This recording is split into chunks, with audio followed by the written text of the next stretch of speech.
ఈ రాష్ట్రంలో మరి ముఖ్యంగా తెలుగుదేశం పార్టీ కుటుంబ సభ్యుల ద్వారా, అమరావతి రైతుల ద్వారా 5 కోట్ల ఆంధ్ర ప్రజానీకం ఏదైతే గౌరవాన్ని, అభిమానాన్ని నా మీద చూపెట్టారో, ఈ గౌరవం, అభిమానం చెక్కు చెదరనిది. ఏదైతే వైఎస్ఆర్సీపీ వాళ్ళు నన్ను ప్రలోభపెట్టడానికి కోట్లాది రూపాయలు పణంగా చూపెట్టారో, దానికి దీనికి ఆకాశానికి భూమికి ఉన్నంత తేడా. ఒకవేళ అల్లాహతాలా నా మనసులో ఒక పవిత్రమైన ఆశయం సాధించాలనే ఉద్దేశంతో ఆ సంకల్పం ఇవ్వటం బట్టి చెరగని అభిమానం, చెక్కు చెదరని అభిమానాన్ని అమరావతితో పాటు నాకు కూడా ప్రసాదించారు అల్లా దయ వల్ల. ఇది కేవలం తెలుగుదేశం పార్టీలో నేను చిత్తశుద్ధిగా పనిచేస్తున్న దానికి ఒక ప్రతిఫలంగా ఒక్క పైసా కూడా ఖర్చు పెట్టకుండా నేను శాసనమండలి సభ్యుడు అవ్వటం, ఆ తర్వాత అవకాశం వచ్చిన తర్వాత శాసనమండలి చైర్మన్గా ఇవ్వటం పార్టీ నాకు ఇచ్చిన ఒక వరం, ఒక అవకాశం. ఈ అవకాశాన్ని సద్వినియోగం చేసి పార్టీ నా మీద ఇచ్చిన బాధ్యతని గుర్తెరిగి పార్టీ రుణాన్ని తీర్చుకునే అవకాశం కూడా ఈ శాసన మండలిలో 3 రాజధానుల బిల్లు వచ్చినప్పుడు నేను నా కర్తవ్యాన్ని, నా బాధ్యతని, నా ఎదురుగుండా చంద్రబాబు నాయుడు గారు కూర్చున్నప్పుడు ఆయన తపన, ఆయన ఆలోచన వృధా పోకూడదు, ఆయన ప్రయత్నం నీరు కారిపోకూడదు, నేను కూడా ఆయనతో పాటు సహకారంగా ఉండాలనే ఒక చిత్తశుద్ధితో ఆనాడు నిర్ణయం తీసుకోవడం జరిగిందనే విషయానికి కూడా ఈ సందర్భంగా మనం చేస్తున్నాం. దానికి తోడుగా ఆనాడు 29 మంది శాసన మండలి సభ్యులు ఉన్నారు. లోకేష్ బాబు గారు కానీ, పెద్దలు గౌరవనీయులు ఆనాడు ప్రతిపక్ష నాయకుడు కూడా ఇల్లుమల రామకృష్ణుడు గారు కానీ, మరి అశోక్ బాబు గారు కానీ, 29 మంది కూడా చెక్కు చెదరకుండా బలంగా ఎటువంటి ప్రలోభాలు, నాకెంత ప్రలోభాలు ఇచ్చారో అక్కడ కూడా ప్రలోభాలు ఇచ్చారు. శాసన మండలి సభ్యులు ప్రలోభాలకి లొంగట్లేదు కాబట్టి ఏదో రకంగా నన్ను లొంగొట్టి ఉదయం నుంచి సాయంత్రం వరకు నన్ను బెదిరించి భయపెట్టి నన్ను తన ఆలోచనలకు అనుగుణంగా మార్చాలని సర్వ విధాల ప్రయత్నం చేసిన విషయం అంటే ఇక్కడ నేను చెప్పదలుచుకుంది, తెర మీద ఉన్నాను, తెర వెనకాల 29 మంది శాసన మండలి తెలుగుదేశం పార్టీ సభ్యుల మరి సపోర్టు, బలం ఆనాడు నైతికంగా నాకు ఉండటం మూలంగా ఆ రోజు ఆ నిర్ణయం తీసుకోవడం జరగటానికి కారణభూతులయ్యారనే విషయానికి కూడా ఈ సందర్భంగా మీకు మనం చేస్తున్నాం. సోదరులారా, ఎప్పుడూ కూడా శాసన మండలి ప్రజల్లోకి రాదు, ప్రజల్లో ప్రాచుర్యం చెందదు. ఎప్పుడు కూడా శాసనసభే ఎప్పుడూ కూడా అక్కడ ప్రజల మనసుల్లో, ప్రజల్లో ప్రాచుర్యం చెందుతూ ఉంటుంది. అటువంటి సందర్భంలో 151 మంది కలిసి ఏకగ్రీవంగా తీర్మానం చేసి మరి ఏదైతే మరి తీర్మానాన్ని శాసనమండలికి పంపించారో ఆ తీర్మానాన్ని అడ్డుగట్ట వేయటానికి కేవలం 29 మంది శాసనమండలి సభ్యులతో ఆనాడు మరి లోకేష్ బాబు గారు కానీ, అదే రకంగా యనమల రామకృష్ణుడు గారు కానీ ఏదైతే వాళ్ళు ఆనాడు వ్యూహరచన చేశారో దాంట్లో వైఎస్ఆర్సీపీ వాళ్ళు చిత్తు కాక తప్పలేదనే విషయాన్ని సందర్భంగా మనం చేస్తున్నా. మొట్టమొదటిసారిగా ఆనాడు Jandhyala Ravishankar advocate, high court advocate గారిని కూడా ఇక్కడ మనం తలుచుకోవాల్సిన అవసరం ఉంది. ఆ రూల్స్ ఫ్రేమ్ చేసేటప్పుడు, శాసన మండలి యొక్క రూల్స్ రాసేటప్పుడు మరి రూల్ 74 అనే రూల్ పెట్టారు. ఆ రూల్ ప్రకారంగా చర్చ జరగాలని శాసనమండలిలో ప్రతిపక్ష పార్టీ అయిన మరి యనమల రామకృష్ణుడు గారు నోటీస్ ఇచ్చారు. ఆ నోటీస్ ప్రకారంగా చర్చ జరగడానికి వీల్లేదు, దాన్ని మీరు అనుమతించడానికి వీల్లేదని చాలా గందరగోళం చేశారు, చాలా ఒత్తిడి తీసుకొచ్చారు. అయినా కూడా ఆ చర్చ జరగవలసిందేనని చెప్పి ఆనాడు నిర్ణయం తీసుకోవటం, ఆ నిర్ణయం మూలంగా నైతికంగా బిల్లు అక్కడే ఓడిపోయిందనే విషయాన్ని కూడా ఈ సందర్భంగా గమనించాలి. 74 రూల్ 74 ప్రకారంగా ఏదైతే బిల్లు 3 రాజధానుల బిల్లు తీసుకొచ్చారో ఈ సభ దాన్ని డిజోన్ చేస్తుంది, దీన్ని అంగీకారంలో తీసుకోవట్లేదు, దాన్ని పరిగణలో తీసుకోవట్లేదు అనేది ఒక తీర్మానం ఆ రోజు మరి శాసనసభలో తీర్మానం చేయటమే కాకుండా ఆనాడు 27 మంది ఒక ఇద్దరిని మట్టుకు మార్చగలిగారు. 27 మంది శాసన మండలి సభ్యులు ఓటింగ్ జరిగితే మరి ఆ తీర్మానం 74 రూల్కి మరి డిజోన్ చేసే రూల్కి సపోర్టుగా 27 మంది ఓట్లు వేశారు.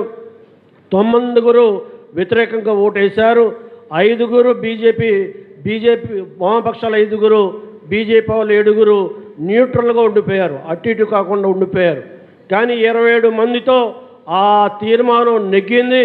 ఆ రకంగా ఏదైతే 3 రాజధానుల యొక్క బిల్లుని ఆ సభ, నాటి సభ శాసన మండలి దీన్ని మేము ఓనప్ చేసుకోవట్లేదు, దీన్ని మేము వ్యతిరేకిస్తున్నాం, డిజోల్వ్ చేస్తున్నాం అనే 75 రూల్ ద్వారా మొట్టమొదటిగా తీర్మానం చేసి ఆ రకంగా నైతికంగా కూడా ప్రభుత్వానికి చెక్ పెట్టే అవకాశం ఆ సందర్భంగా జరిగింది.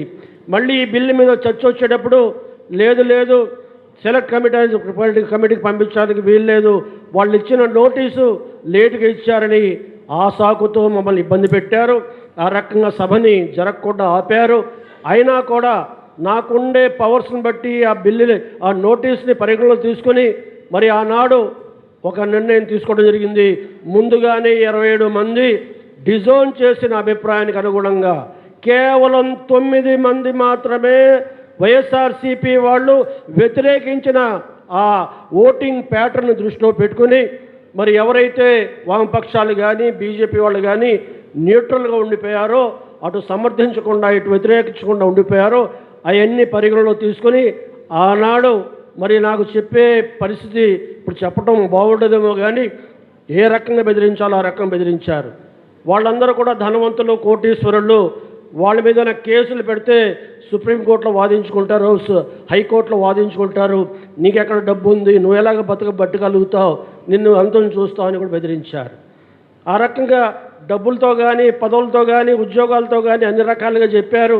నేను ఒకటే చెప్పాను, ఏదైనా చేయాలనుకుంటే నేను రూల్ ప్రకారంగా చేస్తాను, దేనికి తలొగ్గే పరిస్థితి లేదు, రూల్ ఎలాగుంటే అలా చేస్తాను, మీరు నా మీద ఒత్తిడి తీసుకురాకండి అని గట్టిగా చెప్పిన తర్వాత అయితే రూల్ ప్రకారంగా చేయండి, మీరు అయితే ఆమోదించండి, లేకపోతే దీన్ని రిజెక్ట్ చేయండి అని చెప్పారు.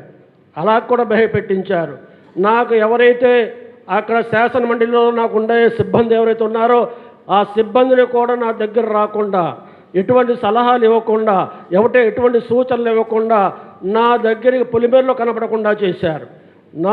మరి తెలుగుదేశం పార్టీ పరంగా అచ్చెన్నాయుడు గారు కానీ, అదే రకంగా సత్యప్రసాద్ గారు కానీ నా దగ్గరకు వచ్చి కలిసి మాట్లాడిన వెంటనే మళ్ళీ తండోపతండాలుగా వాళ్ళందరూ వచ్చేసేవారు.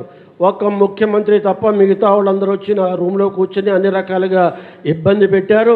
అయినా కూడా అల్లాహ్ దయ వల్ల నమాజ్ చదువుకుని అల్లాహ్ని ప్రార్థించుకొని ఎలా సత్యం వైపు ఉండే రకంగా నా కాళ్ళని నిలకడ చేయి, సత్యం వైపు నేను తీర్పు చెప్పే రకంగా నిర్ణయం తీసుకున్నాను. నన్ను ఆ బలపరచు, ఆ ధైర్యాన్ని ప్రసాదించమని నమాజ్ చేసుకుని ఆనాడు కూర్చొని ఆ రకమైన నిర్ణయం తీసుకోవడం జరిగింది. అయితే ఆ నిర్ణయం తీసుకున్న వెంటనే ఏ రకంగా ప్రవర్తించారో ఆ రోజు కనుక విజువల్స్ ఉంటే ఈ వైఎస్ఆర్సీపీ పార్టీని ఎవరు కూడా నమ్మేవాళ్ళు కాదు. కుర్చీల మీద ఎక్కారు, బెంచీల మీద ఎక్కారు, నా టేబుల్ దగ్గరకు వచ్చారు, నానా మాటలు చెప్పారు, ఏకవచనంతో మాట్లాడారు, తిట్టారు.